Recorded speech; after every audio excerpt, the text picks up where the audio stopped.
অসম ভাষিক সংখ্যালঘু উন্নয়ন বোর্ড কর্তৃক আয়োজিত বিশ্বকবি রবীন্দ্রনাথ ঠাকুরের ১৬৩তম জন্মজয়ন্তী উৎসব উপলক্ষে তৃতীয়তম রাজ্যভিত্তিক রবীন্দ্রসঙ্গীত ও রবীন্দ্র নৃত্য প্রতিযোগিতার আয়োজন করা হয়েছে শিলচর ইলোরা হেরিটেজ হোটেলে। বিষয়টি নিয়ে আহ্বায়ক তথা এই অঞ্চলের বিশিষ্ট তবলাবাদক ভাস্কর দাস সাংবাদিকদের তুলে ধরে বলেন, আসাম সরকারের প্রাক্তন বিধায়ক শিলাদিত্য দেব ও সৌমেন ভারতীয় বিশেষ প্রচেষ্টায় তৃতীয়বারের মতো রবীন্দ্রসঙ্গীত ও রবীন্দ্র নৃত্য প্রতিযোগিতা আসামের প্রত্যেকটি জেলায় তৃতীয়বারের মতো অনুষ্ঠিত হচ্ছে।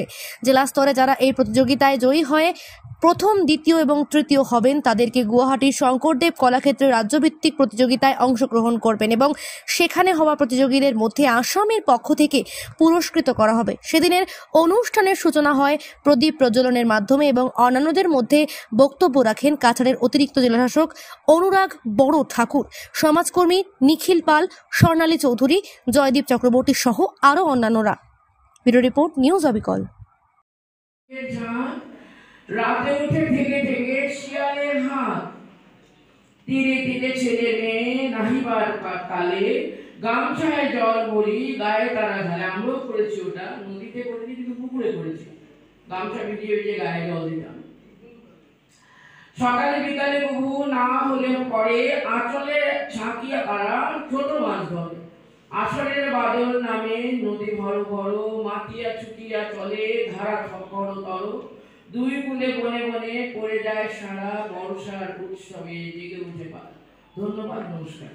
হচ্ছে এই অনুষ্ঠানটি আমরা করা হয়েছে, প্রশাসন থেকে আমি সবাইকে আন্তরিক অভিনন্দন জ্ঞাপন করেছি এবং আমরা আশা করছি এই যে কাছাড় জেলার মধ্যে বহুত প্রতিভা আছে, বহুত এখানে প্রতিভাগুলো আছে, যেই বাচ্চাগুলা আমরা দেখেছি অনাগত ভবিষ্যতে ওনারা খুব ভালো ফল দিতে পারব।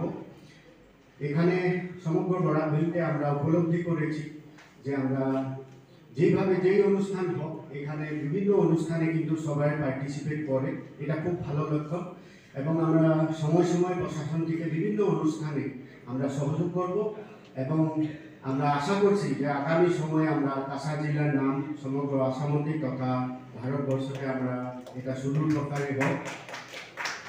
আমরা এই আজকে উপস্থিত যে কর্মকর্তা, এই অনুষ্ঠান ভালো একটি অনুষ্ঠান, সমগ্র আসামে এটা এবং ভারতবর্ষতে এটা করা হয়েছে। আমি বাঙালিটা একটু অসুবিধা হয়, তাও চেষ্টা করছি, খারাপ পাইবেন না।